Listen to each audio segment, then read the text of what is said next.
네, 하나님 말씀 보겠습니다.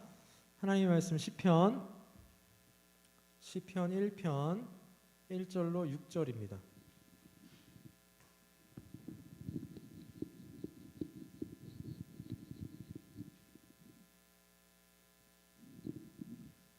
시편 1편 1절부터 6절. 잠깐만요, 여러분.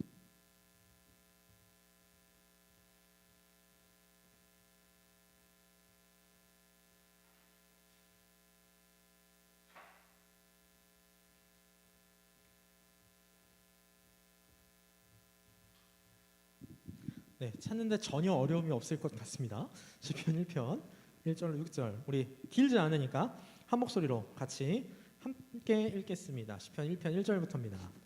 시작. 복 있는 사람은 악인들의 꾀를 따르지 아니하며 죄인들의 길에 서지 아니하며 오만한 자들의 자리에 앉지 아니하고 오직 여호와의 율법을 즐거워하며 그 율법을 주야로 묵상하는도다. 그는 시냇가에 심은 나무가 철을 따라 열매를 맺으며 그 잎사귀가 마르지 아니함 같으니 그가 하는 모든 일이 다 형통하리로다. 악인들은 그렇지 아니하며 오직 바람에 나는 겨와 같도다. 그러므로 악인들은 심판을 견디지 못하며 죄인들이 의인들의 모임에 들지 못하리로다. 무릇 의인들의 길은 여호와께서 인정하시나 악인들의 길은 망하리로다. 아멘. 자, 오늘 우리 함께 시편 1편을 읽었습니다. 우리 청년부원들에게도 이 시편 1편은 그다지 낯선 성경이 아닐 겁니다. 시편 1편은요, 우리 시편에 있어서 너무너무 중요한 위치를 차지하고 있습니다. 우리 시편은 읽어본 사람들은 알겠지만 한 사람이 쓴 성경이 아니죠.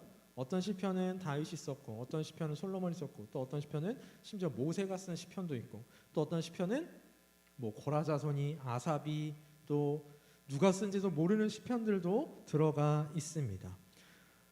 즉 이 말은 시편이라는 이 성경은 1편부터 150편까지 있는 성경은 누군가가 흩어져 있는 시편들을 한데 모아 편집하였다라는 뜻입니다. 그래서 5권으로 이 시편은 나눠져 있고요. 각 권마다 주제도 정해져 있습니다. 시편 1편은 이 1편부터 150편까지의 모든 시편의 서문, 서론, 머릿말의 역할을 하는 부분입니다. 즉 시편 1편에서 말씀하는 것이 시편 150편 전체를 아우르는 주제입니다.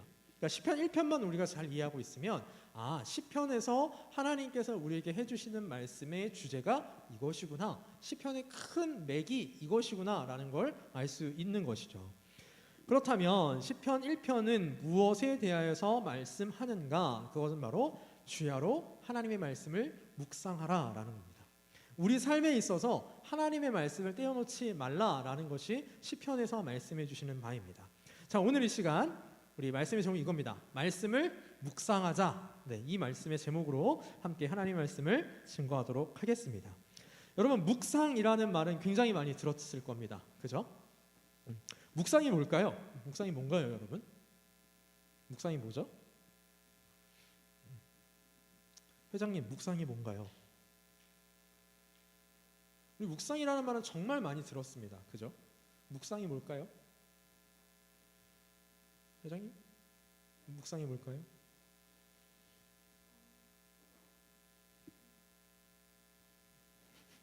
언니한테 물어볼까? 회장님, 언니, 묵상이 뭘까요? 뭐라고? 우리 삼선 총무님? 묵상이 뭐죠? 맞아. 깊이 생각하는 거. 맞아요. 저 뒤에 앉아 계신 소희, 묵상이 뭘까요? 우리 묵상하라는 말은 교회에서 너무나도 많이 하고 저도 많이 사용을 합니다. 제가 지금 우리 성경 암송 지금 하고 있죠? 그 암송을 하는 이유가 우리가 삶 속에서 말씀을 좀 묵상하자라는 의미로 우리 암송을 하고 있는데, 그러면서 제가 한번 이런 생각이 드는 거예요. 잠깐만, 근데 우리 청년부가 묵상에 대한 개념을 정확하게 알고 있을까? 라는 생각이 들더라고요. 자, 나는 묵상을 정확하게 설명할 수 있다. 혹시 계실까요? 네, 쉽지 않습니다. 아마 오전 예배 가서 물어보더라도 손을 드실까 말까 국어를 전공하신 분이 아니면 좀 힘들지 않을까 싶습니다. 그래서 묵상을 한번 네이버에 검색해봤습니다. 네이버 국어사전을 검색을 했는데 이렇게 나와요. 묵상, 눈을 감고 말없이 마음속으로 생각하다라는 뜻이랍니다. 근데 이걸 조금 성경적으로 푼 오늘 우리 주보에 나와 있는 라이프 성경사전이라는 기독교 사전을 보니까 이 묵상에 대해서 마음속으로 묵묵히 기도한다, silent prayer라는 의미도 있고, 또 정신을 모아 잠잠히 그리고 깊이 생각하다, meditation이라는 뜻을 가지고 있다라고 합니다. 우리가 여기서 주목할 건 정신을 모아 잠잠히 그리고 깊이 생각한다라는 의미입니다. 묵상은 신자의 삶에 있어서 너무나도 필요한 부분입니다. 오늘 주보에 적혀있는 우리 재미있는 성경 상식 끝에 보면 묵상에 대해서 이렇게 얘기를 합니다. 밑에서부터 네 번째 줄 한번 보세요. 이렇게 돼 있어요. 한편 묵상은 예배나 영적 갱생은 물론 정신적인 재충전이나 영혼의 만족과 즐거움, 명철과 형통함, 그리고 하나님과의 교제를 위한 매우 유익한 신앙 행위이다라고 이렇게 나와 있습니다. 그런데요, 저는 솔직히 이게 마음에 안 들어요. 매우 유익한 신앙 행위가 아닙니다. 필수적인 신앙 행위예요. 필수적인. 묵상은 신자로서 필수적인 신앙 행위입니다. 꼭 해야 돼요. 묵상 없는 신앙생활은 없습니다. 불가능해요. 묵상하지 않는데 신앙생활을 한다? 불가능합니다. 조금 쉽게 풀어서 하나님의 말씀을 평소에 생각하지 않고 평소에 되새겨보지 않는다? 하나님의 말씀을 내 머릿속에서 상고해보지 않는다? 그러면서 신앙생활을 한다? 뻥입니다. 뻥이에요. 묵상을 해야만 신자는 신자다운 삶을 살 수 있습니다. 진짜 신자의 삶을 살도록 하는 것이 바로 말씀을 묵상하는 생활입니다. 저는 본문 1절과 2절을 한번 보도록 하죠. 본문 1절, 2절 같이 한번 읽어보겠습니다. 본문 1절, 2절입니다. 시작. 복 있는 사람은 악인들의 꾀를 따르지 아니하며 죄인들의 길에 서지 아니하며 오만한 자들의 자리에 앉지 아니하고 오직 여호와의 율법을 즐거워하여 그의 율법을 주야로 묵상하는도다. 자, 시편 1절과 2절은 질문으로 시작하죠. 복 있는 사람은 하고 시작합니다. 복 있는 사람은. 그럼 여러분, 복 있는 사람이 누구냐라는 겁니다. 히브리어 원문으로 보면요, 이렇게 돼야 돼요. 복되도다 혹은 행복하다 뭐뭐 하는 사람은 이라고 시작해요. 그러니까 뭐 하는 사람이 복되다라는 거예요. 행복하다라는 겁니다. 그럼 뭐 하는 사람이 복될 걸까요? 중간에 있는 서술어 다 제거하고 주어와 서술어만 딱 1절과 2절에 있는 이 긴 호흡의 문장에서 주어와 서술어만 딱 빼면 대충 이렇게 할 수 있습니다. 복 있는 사람은 넘어가서 여호와의 율법을 즐거워하여 그 율법을 주야로 묵상하는도다. 네, 복 있는 사람은요, 여호와의 율법을 주야로 묵상하는 사람, 그 사람이 복 있는 사람, 그 사람이 행복한 사람이다라고 오늘 시편은 우리에게 말씀해주고 있습니다. 자, 묵상이란 무엇인가? 아까 우리 좀 사전적인 정의를 찾아봤지만 성경에서 말하는 묵상을 한번 정리해보자면 이렇게 정리할 수 있을 것 같아요. 읽고 들은 하나님의 말씀을 반복적으로 깊이 생각하고 되새김질 해보는 것, 이게 묵상입니다. 자, 다시 한번 읽고 들은 하나님의 말씀을 반복적으로 깊이 생각하고 되새김질하는 것, 이게 묵상입니다. 즉 우리의 삶 가운데서 우리가 평소에 개인적으로 성경을 읽든 아니면 오늘 우리 주일에 예배 시간에 말씀을 듣든 읽고 들은 그 말씀을 반복적으로 삶 속에서 깊이 생각하면서 되새김질 해보는 것, 이게 바로 묵상입니다. 이 묵상이 없으면 절대로 우리는 하나님 앞에 복 있는 사람이 될 수 없습니다. 조금 더 정확하게 얘기하자면 복 있는 사람의 삶을 살아갈 수가 없어요. 더 구체적으로 복 있는 사람은 그럼 어떤 사람인가? 우리 1절을 다시 한번 보겠습니다. 1절을 다시 보면 악인들의 꾀를 따르지 아니하며 죄인들의 길에 서지 아니하며 오만한 자들의 자리에 앉지 않는 사람이라고 합니다. 자, 복 있는 사람은 첫 번째, 뭐를 쫓지 않는다고 합니까? 악인들의 꾀를 쫓지 않는다. 그래서 악은 뭐냐면요, 하나님을 떠나서 내 마음대로 사는 게 악입니다. 하나님 중심이 아니라 내 중심으로 살면 그게 하나님 기준에서는 악한 겁니다. 우리 최초의 죄를 지었던 아담의 그 죄를 한번 생각을 해보죠. 아담이 선악과를 먹은 것은 하나님의 뜻에 맞는 행동을 한 겁니까? 내 뜻에 맞는 행동을 한 겁니까? 내 뜻에 맞는 행동을 한 겁니다. 하나님의 뜻하고 내 뜻하고 맞으면 상관이 없는데 하나님의 뜻과 내 뜻이 서로 상충될 때 내 뜻대로 가는 거, 그게 악한 겁니다. 자기 중심으로 사는 사람은 자기를 위하여 악한 생각, 악한 계획들을 하는데 그게 바로 악인의 꾀가 되는 것이죠. 하나님의 말씀을 묵상하지 않는 사람은요, 이런 길로 가게 돼 있어요. 의도적으로가 아니라요, 자기도 모르게 그렇게 가게 돼 있습니다. 우리 어린 아이들 보면, 정말 어린 아이들 보면 어른들의 기준은 잘못인데요, 그 잘못을 그냥 하는 애들이 있어요. 왜 그러냐면 그게 잘못된 건 줄 몰라서 그래요. 우리가 악을 행하는 것도 내가 하나님의 뜻이 저거야? 나는 근데 그 뜻을 따르기 싫어 라고 해서 악을 저지르는 게 아니라 하나님의 뜻을 몰라서 악을 저지를 수도 있다라는 이야기입니다. 두 번째로, 죄인의 길에 서지 않는 사람이 복 있는 사람입니다. 여러분, 죄가 뭘까요? 죄, 우리 여러 번 얘기했는데 우리 토요 성경 공부에도 했었고, 윤희야, 죄가 뭐죠? 죄, 말씀을 어기는 것. and 유나야, and 언니를 도와줘. 말씀을 어기는 것 and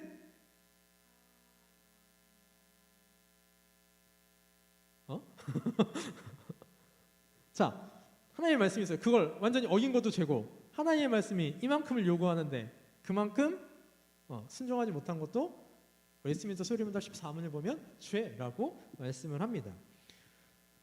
즉, 죄인의 길은 우리 삶의 기준이며 지침인 하나님의 말씀을 떠나서 그것을 어기거나 순종하지 않는 것, 그게 죄인의 길이에요. 마지막으로 오만한 자의 자리에 앉지 않는다라고 합니다. 여기서 오만이라는 말은요, 히브리어의 뜻을 보면 조롱하다, 멸시하다 이런 뜻을 갖습니다. 즉, 이 오만한 자의 자리는 하나님을 멸시하고 또 조롱하는 상태, 또 더 나아가서 하나님의 말씀대로 사는 사람들을 무시하고 조롱하는 것, 그게 오만한 자의 자리입니다. 여러분, 근데요, 이 악인들의 꾀를 따르고 죄인의 길에 서고 오만한 자의 자리에 앉는 사람은 교회 밖에만 있지 않아요. 교회 안에도 있습니다. 참 안타까운 것은 뭐냐면, 교회 안 다니는 사람들이 우리에 대해서 뭐라고 하면 그건 그나마 좀 견딜만 합니다. 예를 들어서 우리 코로나 때문에 교회에 모이는 것 자체가 굉장히 지탄의 대상이 됐을 때가 있었죠. 그래서 우리 청년부 지체들 중에도 그 일 때문에 많은 어려움을 겪은 지체들이 있는 걸로 알고 있습니다. 여러분, 교회 안 다니는 사람이 아니 코로나가 이렇게 심한 시기에 왜 교회에 모여서 예배를 드려? 라고 하는 말이 나에게 주는 데미지랑, 교회를 다니는 사람이 니네 교회는 도대체 왜 그래? 왜 코로나인데 교회에 모이는 거야? 라는 데미지, 둘 중에 어느 데미지가 더 파워가 셉니까? 교회 안 다니는 사람이 뭐라고 하는 게 더 세요? 아니면 교회 다니는 사람이 하는 게 더 세요? 교회 다니는 사람이 하는 게 더 어이가 없어요. 신자라며, 자기도 신자라며. 근데 예배의 중요성을 모르면서 그런 얘기를 하는 거를 들으면 이거는 물리적인 데미지뿐만 아니라 진짜 정신적인 데미지가 플러스 알파가 되는 거죠. 그런 사람들은 교회 안에 왕왕 있습니다. 그럼 왜 그렇게 되느냐? 하나님의 말씀을 묵상하지 않아서 그래요. 하나님의 말씀을 묵상하잖아요. 그러면 오만한 자의 자리에 절대 앉을 수 없고요, 죄인의 길에 서지 않고요, 악인의 꾀를 쫓지 않습니다. 여러분, 사실은 이 1절의 말씀 있잖아요. 악인의 꾀를 따르지 않고 죄인의 길에 서지 않고 오만한 자리에 앉지 아니하는 건요, 점층적인 거예요. 악인의 꾀를 쫓아요. 즉, 내 마음대로 살아요. 내 마음대로 사다 보면 죄인의 길에 들어가게 됩니다. 죄인의 길에 들어가서 하나님의 말씀을 어기고 순종하지 않는 건 너무나도 자연스러운 게 되고요. 그러다 보면 하나님을 멸시하고 하나님의 말씀을 지키는 사람을 조롱하는 자리까지 얼마든지 나아갈 수 있습니다. 자, 그러면 그걸 막기 위해서는 어떻게 해야 되느냐? 아까 말했던 대로 답은 2절에 있습니다. 묵상해야 돼요. 하나님의 말씀을 묵상하는 것은 이 세 가지에서 떠나기 위함입니다. 첫 번째로, 즉 악인의 길을 떠나서, 오늘 본문 6절 말씀을 보면 6절 말씀 힌트가 있는데, 악인의 길을 떠나서 의인의 길을 살아가도록 하기 위해서 우리는 말씀을 묵상해야 됩니다. 반복적으로 이야기하지만 묵상하지 않는 신자는 절대로 하나님께서 원하시는 복 있는 사람의 삶, 의인의 삶을 살지 못합니다. 자, 의인의 삶이 아닌 악인의 삶을 살아가면 그 모습은요, 너무나도 비참하고 불쌍한 삶이 돼요. 힘든 삶을 살아갑니다. 자, 오늘 본문 4절로 5절 말씀 한번 같이 볼까요? 4절 5절입니다. 같이 읽습니다. 시작. 악인들은 그렇지 아니하며 오직 바람에 나는 겨와 같도다. 그러므로 악인들은 심판을 견디지 못하며 죄인들이 의인들의 모임에 들지 못하리로다. 여러분, 악인의 삶은 어떤 삶이냐? 바람에 나는 겨와 같은 삶입니다. 여러분, 겨 본 적 있어요? 혹시? 겨가 뭔지 알아요? 겨. 바람에 나는 겨와 같다. 혹시 뭔지 아는 분? 쌀을 탈곡을 하잖아요. 쌀을 탈곡을 하면 알곡이 나오죠. 하얀 거. 그럼 그 쌀을 겉에 감싸고 있던 껍데기 있죠. 그 껍데기, 그게 겨예요. 그 겨는 진짜 가벼워요. 진짜 가벼워요. 후 불면 진짜 그냥 슝 하고 날아가는 정도로 가볍습니다. 바람에 나는 겨와 같은 삶이라는 건 어떤 삶이냐면요, 첫 번째로 무가치한 삶이라는 거예요. 여러분, 겨를 아주 귀하게 여기는 사람이 있을까요? 없습니다. 지금은 뭐 별로 그렇지 않지만 예전에 우리 담임 목사님이 얘기해 주셨는 그 세대 분들은 쌀알 하나 떨어지는 게 얼마나 아까웠겠어요. 그렇잖아요. 그런데 겨 땅에 떨어지는 건 아까웠을까요? 아니요. 그 시대도 아까워진 않았을 겁니다. 그만큼 겨는요, 가치가 없어요. 그냥 무가치한 겁니다. 하나님 앞에서나 사람 앞에서나 악인의 삶은 무가치한 삶이에요. 그러다 그들이 처해지는 것은요, 결국 하나님의 심판으로 빠지게 됩니다. 누가복음 3장 17절 말씀을 보면 이런 말씀이 있습니다. 손에 키를 들고 자기의 타작마당을 정하게 하사 알곡은 모아 곡간에 들고 쭉정이는 꺼지지 않는 불에 태우시리라, 이렇게 돼 있어요. 여러분은요, 어떤 삶을 살기를 원하세요? 하나님 앞에서 하나님이 귀히 여기는 삶을 살아가기를 바라시나요? 아니면 하나님이 나와는 아무 상관없이 그냥 나를 버려두는 삶을 살기를 원하시나요? 만약에 저는 아무 상관이 없습니다 라고 한다면 진지하게 얘기할게요. 여러분의 믿음 한번 점검해 보세요. 구원 받았는지 확실하게 이야기하실 수 있는지 한번 꼭 점검해 보십시오.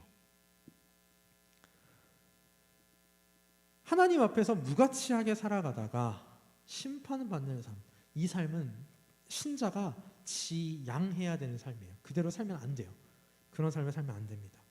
반면에 하나님의 말씀을 묵상하는 사람은 악인의 삶과는 전혀 반대의 삶을 살아갑니다.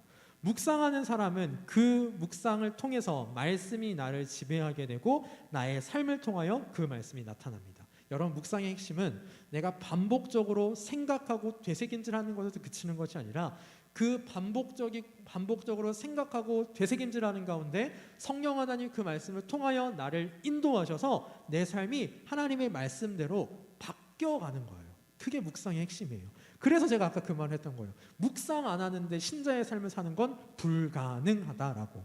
그래서 말씀드렸던 겁니다. 말씀대로 살아가는 사람에게는요, 하나님께서 주시는 복이 있습니다. 그 복이 어떤 복이냐? 자, 우리 3절 말씀도 같이 한번 읽어볼까요? 본문 3절 어디 갔노?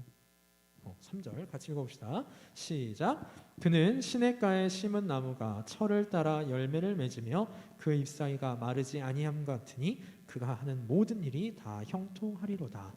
여러분 한번 머릿속에 상상해 보세요. 나무가 있는데요. 그 나무가 시냇가에 딱 심어져 있어요. 물이 흐르면 그 옆에 딱 심어져 있습니다.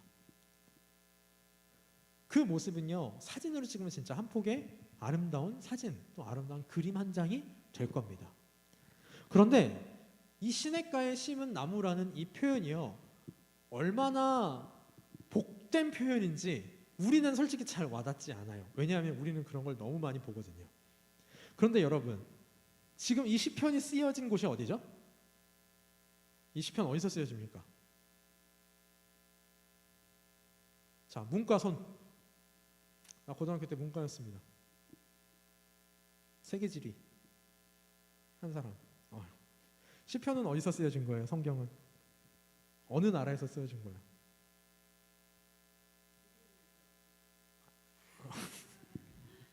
자, 윤희를 도와주실 분을 찾습니다. 시편은 어디서 쓰여졌죠? 이스라엘, 지금의 팔레스타인 지방에서 쓰여져 있습니다. 팔레스타인 지방은 물이 많다 적다? 더럽게 적다. 더럽게 적다. 근데 그 가운데서도 수원은 있어요. 시냇가도 있고 물을 흐르는 데도 있어요. 자, 그러면 그 물이 없는 곳에 나무가 심어졌는데 시냇가에 딱 심어졌다. 여러분, 이 나무는요, 평생 걱정 없이 살아갈 수 있는 나무입니다. 가물어도 걱정이 없어요. 내가 물을 못 먹을 걱정이 없습니다.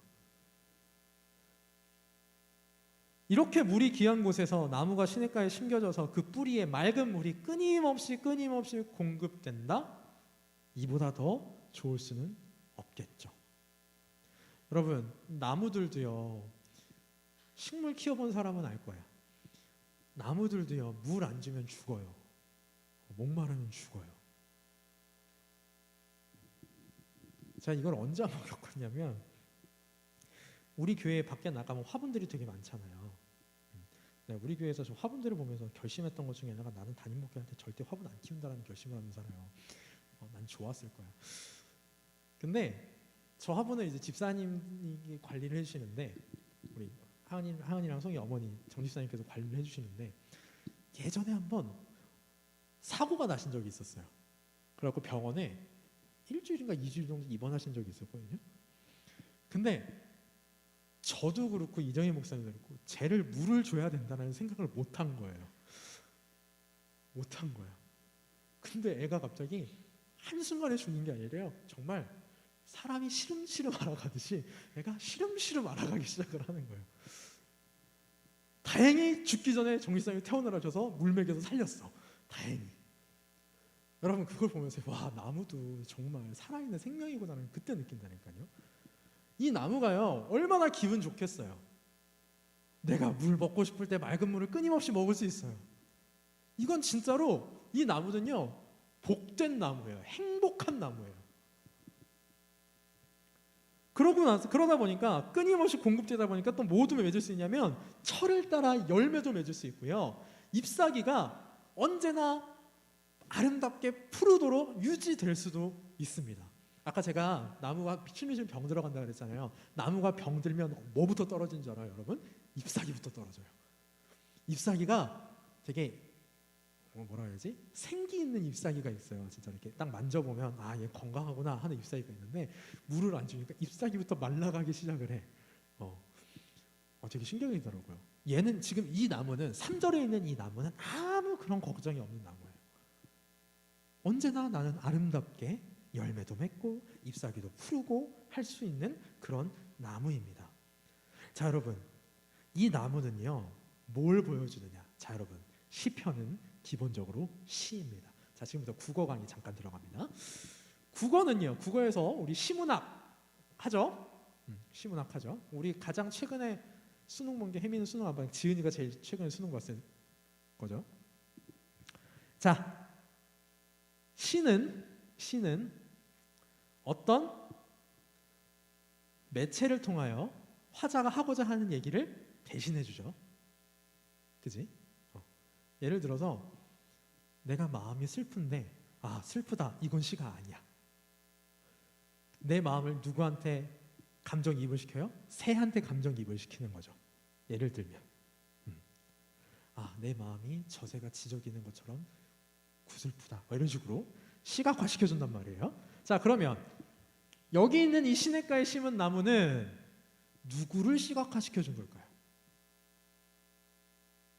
시편 1편에서 뭔가 설교 시간이 아니라 국어 강의 시간 같은데, 여기 있는 시냇가에 심은 나무는 누구를 시각화해 준 걸까요? 누구를 객관화해 준 걸까요? 의인, 바꿔 말하면 복 있는 사람을 객관화해 준 겁니다. 이 모습이요, 복 있는 사람의 모습인 거예요.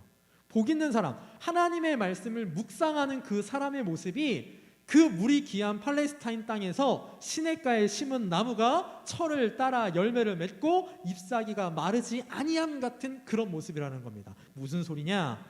여러분, 물이 끊임없이 공급돼서 열매 맺고 잎사귀를 맺듯이 우리가 묵상을 하잖아요. 그러면 하나님의 말씀이 우리 영혼에 끊임없이 공급되고 그 말씀이 우리 영혼의 영양분이 되고 우리의 믿음을 열매도 맺고 잎사귀가 아름답게 하는 것처럼 우리 영혼을 자라게 합니다. 삶의 열매를 맺게 하고 신자로서의 아름다움을 유지하며 살아가도록 만들어준다는 거예요. 뭐가? 하나님의 말씀이. 하나님의 말씀을 묵상하는 사람이 이 복을 누릴 수 있습니다. 그러면 그 복을 누리면 어떻게 된대요? 맨 밑에 보니까 모든 일이 다 형통하리로다. 다 잘 된다는 거예요. 여기서 다 잘 된다는 건 물론 세상의 기준하고 조금 다릅니다. 실패가 없다라는 의미가 아니에요. 그 실패 가운데서도 하나님이 합력하여 선을 이루어주신다. 이것이 성경이 말하는 형통함입니다. 여러분, 성경에서 말하는 형통함 잘 오해하지 마세요. 항상 모든 것이 다 잘 되는 게 아니에요. 여러분, 창세기를 보면 요셉 이야기가 나옵니다. 요셉 이야기를 보면요, 하나님께서 보디발의 집에 팔려서 그 보디발의 집에서 노예 생활을 하는데, 요셉이 노예 생활을 되게 잘하거든요. 그 노예 생활한 요셉을 가리켜 하나님이 뭐라고 하시냐면 하나님께서 요셉을 형통하게 하셨다 그랬어요. 노예 생활이 형통한 생활입니까, 여러분? 그러나 하나님은 그 가운데 그 일을 통하여 선을 이루시기 때문에 형통하다라고 말씀을 해주시는 겁니다. 즉, 하나님의 말씀을 끊임없이 묵상하여 나의 영혼의 말씀을 공급하는 그 사람에게는 하나님이 로마서 8장 28절에 말씀하셨던 것처럼 모든 것이 합력하여 선을 이루는 형통함을 주신다라는 것입니다. 또 실제로 하나님께서 이건 약속해 주신 거예요. 여호수아 1장 8절 말씀을 보면 이렇게 말씀합니다. 우리 잘 아는 말씀인데 제가 읽어볼게요. 이 율법책을 내 입에서 떠나지 말게 하며 주야로 그것을 묵상하여 그 안에 기록된 대로 다 지켜 행하라. 그리하면 내 길이 평탄하게 될 것이며 내가 형통하리로다. 사랑하는 나눔 청년부 여러분, 여러분들의 삶이 형통한 삶이 되시기를 바랍니다. 어떤 어려움을 겪더라도 그 어려움 가운데 하나님이 선을 이뤄주실 겁니다. 그러기 위해서는 우리가 뭘 해야 되느냐? 말씀을 묵상해야 합니다. 말씀을 묵상하고 그 말씀대로 살아가야 돼요. 우리 여호수아 1장 8절에 그게 너무 잘 나타나 있죠. 주야로 그것을 묵상하여 그 안에 기록된 대로 다 어떻게 하래요? 지켜 행하라. 말씀을 지키며 살아가라. 그리하면 내 길이 평탄하게 될 것이고 형통하리로다라고 하나님께서 약속해 주셨습니다. 또 말씀을 묵상하는 사람을 하나님은 인정해 주십니다. 우리 마지막 6절 말씀입니다. 같이 한번 읽어봅시다. 6절 시작. 무릇 의인들의 길은 여호와께서 인정하시나 악인들의 길은 망하리로다. 말씀을 묵상하는 그 사람을 하나님께서 인정해 주신답니다. 하나님이 인정해 주신대요. 사람이 인정하는 게 아니라 하나님께서 인정하십니다. 신자로서, 내가 참된 신자로서 하나님한테 인정받고 싶으세요? 그러면 하나님의 말씀을 부지런히 읽고 듣고 묵상해 보십시오. 그러면 하나님께서 여러분들을 인정해 주실 겁니다. 묵상하는 사람은 더 깊이 묵상하면 할수록 우리의 믿음이 자라나면서 우리의 삶은 변화되어 갈 겁니다. 우리 사도행전에 보면 사도 바울이 많은 곳에서 하나님의 말씀을, 복음을 전합니다. 그 복음을 받는 사람들의 반응은 제각각이었어요. 근데 그 중에 발음이 좀 어려워. 베레아라는 도시가 있었어요. 그 도시에 가서 사도 바울이 하나님의 말씀을 증거했는데 그때 베레아 사람들이 어떻게 반응을 했느냐? 17장 11절 말씀 제가 읽을 테니까 여러분은 눈으로 한번 따라와 보십시오. 베레아에 있는 사람들은 데살로니가에 있는 사람들보다 더 너그러워서 간절한 마음으로 말씀을 받고 이것이 그러한가 하여 날마다 성경을 상고함으로 라고 말씀합니다. 날마다 성경을 상고했다? 우리가 오늘 읽는 말씀대로 좀 바꿔볼게요. 날마다 성경을 묵상했습니다. 이 뜻이 과연 무엇인가? 날마다 묵상했어요. 여러분이 신자로서, 불신자라는 소리가 아니에요. 신자로서 진짜 신자다운 삶을 살아가면요, 질문이 생기게 돼 있습니다. 질문이. 성경을 읽다가 질문이 생기고, 말씀을 듣다가 질문이 생기고, 기도를 하다가 질문이 생기게 돼 있어요. 그러면 그거 갖고 한번 스스로 묵상해 보는 거예요. 상고해 보는 거예요. 그러다가 답이 안 나와요. 그럼 어떻게 하면 돼요? 저한테 카톡을 보내든지 주일에 와서 물어보든지 하시면 됩니다. 그걸 하나하나 해나갈 때 우리의 믿음이 자라가고요, 우리의 삶이 신자의 삶으로 바뀔 수 있습니다. 그래서 이렇게 하나님의 말씀을 과연 그러한가 날마다 묵상한 이 베레아 사람들 중에서는 실제로 바울의 동역자들이 꽤 많이 배출됐어요. 또한 이 베레아 사람들뿐만 아니라 신앙의 사람들은 모두 묵상하기를 힘쓰는 사람들이었습니다. 성경을 통해서, 또 성경뿐만 아니라 하나님이 지으신 천지 만물을 통해서 묵상했습니다. 실제로 우리 청교도 신학자 중에 어떤 사람은요, 길을 걷다가 자연 만물을 통해서 정말 하나님이 묵상되잖아요. 그럼 그 자리에서 앉아서 2시간이고 3시간이고 기도하시던 분도 계셨습니다. 성경을 보면 대표적으로 말씀을 끊임없이 묵상했던 사람이 누구냐면 이삭이 그랬고요, 다윗이 그랬고요, 사도 바울도 끊임없이 말씀을 묵상했던 사람들입니다. 그리고 힘써 묵상할 때 우리의 기도도 잘 돼요. 여러분, 하루에 기도 얼마나 합니까? 하루에 기도 30분 이상 한다. 20분, 10분, 5분 안 한다. 하긴 하는데 3분 이내다. 여러분, 기도가 잘 안 되는 이유 중에 하나가요, 우리가 묵상하지 않아서 그래요. 하나님의 말씀을 묵상하면 기도하게 돼 있어요. 하나님의 말씀 묵상하면 기도하게 돼 있습니다. 많이 힘들겠지만 여러분, 예배 시간에 그냥 멍하니 듣고 계시지 마세요. 하나님의 말씀 그냥 멍하니 듣고 계시지 마세요. 묵상하세요. 예배 시간에도. 저 말씀이 이런 의미구나.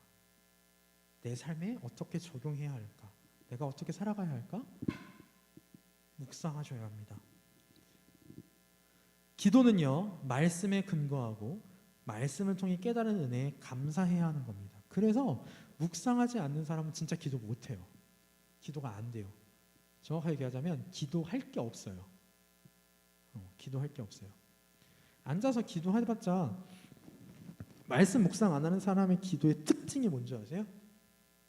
주세요예요. 주세요.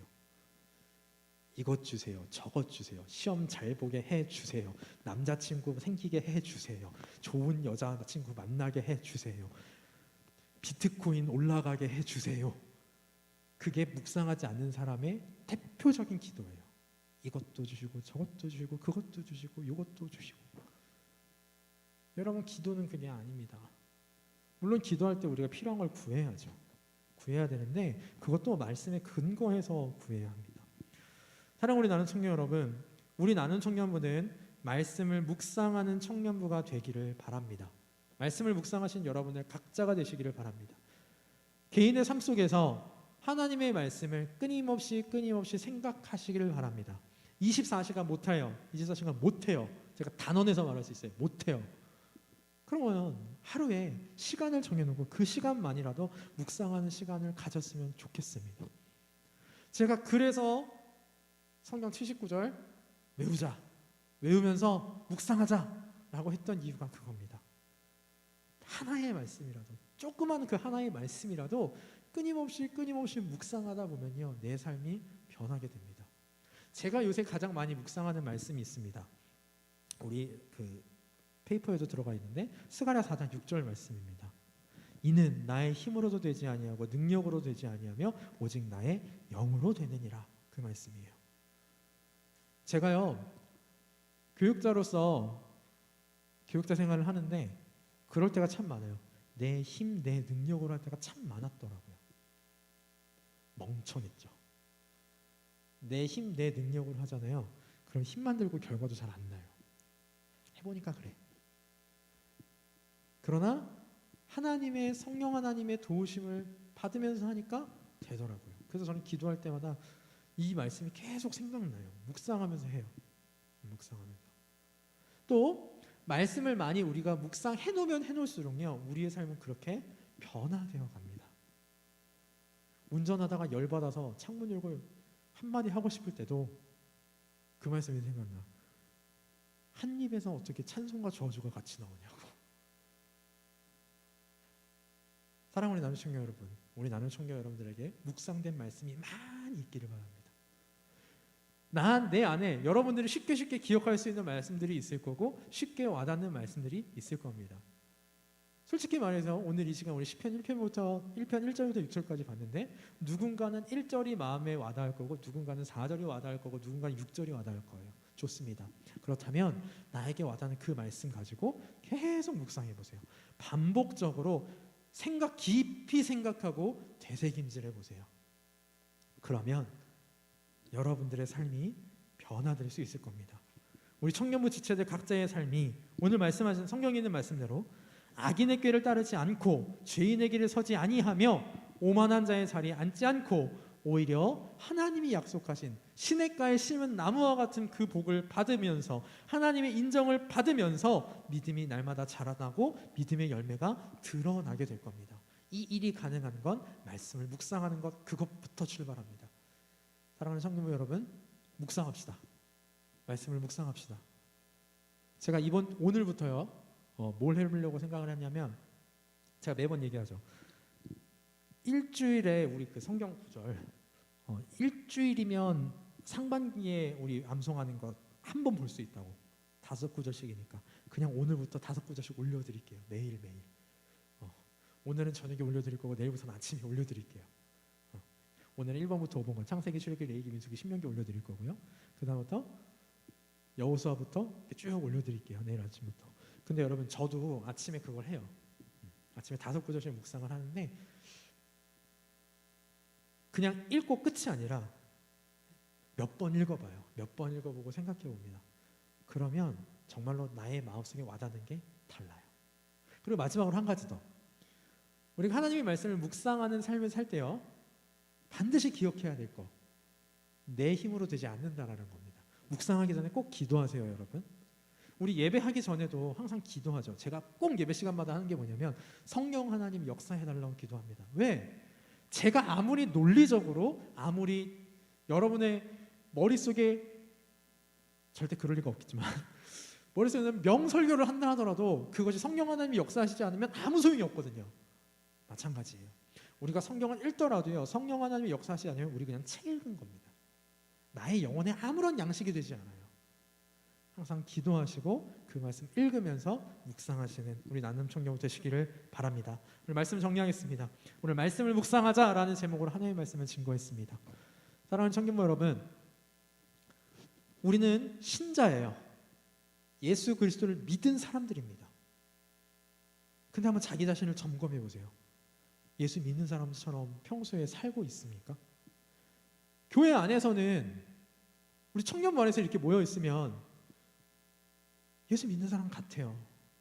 예수 믿는 사람 같아요. 그래서 한번 물어보세요. 내가 정말 예수 믿는 사람처럼 평소에 살아가고 있는가? 내가 생각하고 내가 판단하는 기준이 하나님의 말씀에 근거하는가? 어때요, 여러분? 뭐 여러분 각자의 삶이니까 제가 뭐라고 단언하지는 못할 겁니다. 그러나 저부터도 나는 항상도 아니지. 나는 과반수 이상 하나님의 말씀에 근거해서 생각하고 하나님의 말씀에 근거해서 살아가는 것 같아 라고 선뜻 대답하지 못하겠습니다.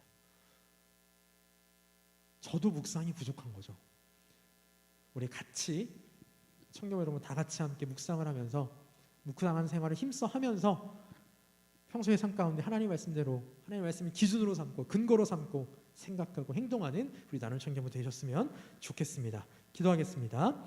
우리 시간 나같이 함께 통성으로 잠깐 기도하겠습니다. 우리 잠깐 통성으로 기도하면서 하나님, 내가 하나님의 말씀을 묵상하는 삶을 살게 하여 주시옵소서.